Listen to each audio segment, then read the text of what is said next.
Hi everyone, my name is Paul Lor and I'm the Financial Coaching Coordinator here at Twin Cities Habitat for Humanity. And today we'll be talking about credit cards, things to know and consider, the good and the not so good.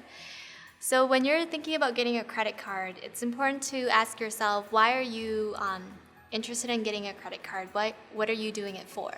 Is it to build credit? Are you trying to get a discount on your purchase? Is it for the bonuses or the perks that are offered? Sometimes it makes sense to actually follow through and apply and get that credit card, and sometimes it doesn't. So doing that assessment will kind of help direct you and guide you on what kind of card you get and if you get a credit card. So when you have done that assessment and you decide that you do want to go ahead and get a credit card, I'd recommend going online and doing some research on what cards are out there and what's available, and to compare different cards. So by doing your research, you'll know what each card has to offer, what some of the perks are, and you'll be able to assess what card would work the best for you. So there's going to be cards that have annual fees, and the fees will vary. Some of them can be pretty significant amounts, but usually with those cards, you'll get a lot of more bonuses or perks when you use the card. And then there's store cards or retail cards, and if you shop a lot at a particular store, that might make sense for you to get a card there. Then you'll have cards that have extra cash back in certain categories, such as dining, gas, or groceries. So if it's a category that you spend a lot of money on, it might make sense for you to explore one of those cards. And with credit cards, it's important to be mindful of your charges. So don't just swipe away. So unlike with cash or money that we have in our wallet, when we're using our credit card, we don't physically see that money leaving. And so there isn't that physical sense of, this is how much money I've spent. With the card, you're just swiping, and it's easy to kind of forget, or it's more difficult to keep an eye on how much have you charged already.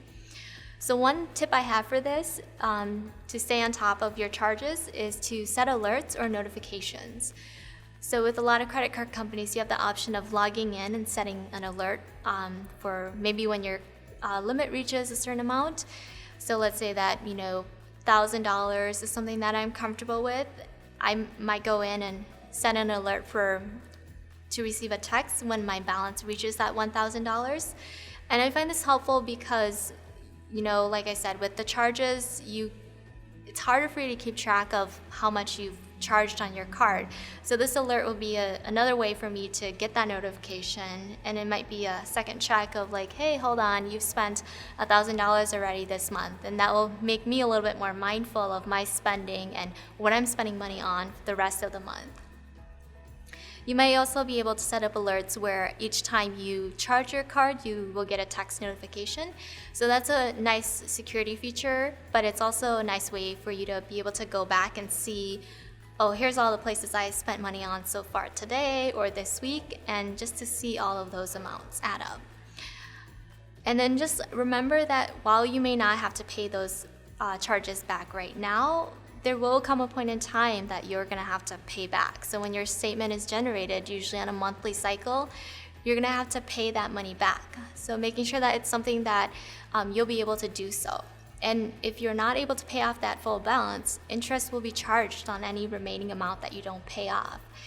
So you want to make sure that you make a plan for how you're going to pay off those charges. If there's a balance that you're not going to be able to pay off that full amount, knowing what's your plan for paying off that remaining amount. Maybe you stop charging that on that card, and then you just focus on paying the rest of that money off so that you're staying ahead. And just know you don't have to use your card monthly or all the time. You don't have to charge a lot on it for it to stay active and open. Just use it as needed. So just to kind of recap, think about, why are you getting a credit card? What's your purpose? Why do you want to get a credit card?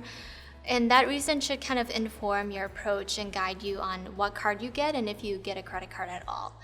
And just don't get carried away. Just be mindful of your charges and your expenses, and try to stay ahead of your charges and paying off your balance, or making a plan to pay off that balance that you've charged up. So thanks for watching. If you like this video, please be sure to like, comment, or subscribe. And for more first-time homebuyer tips, visit our website at home.tchabitat.org.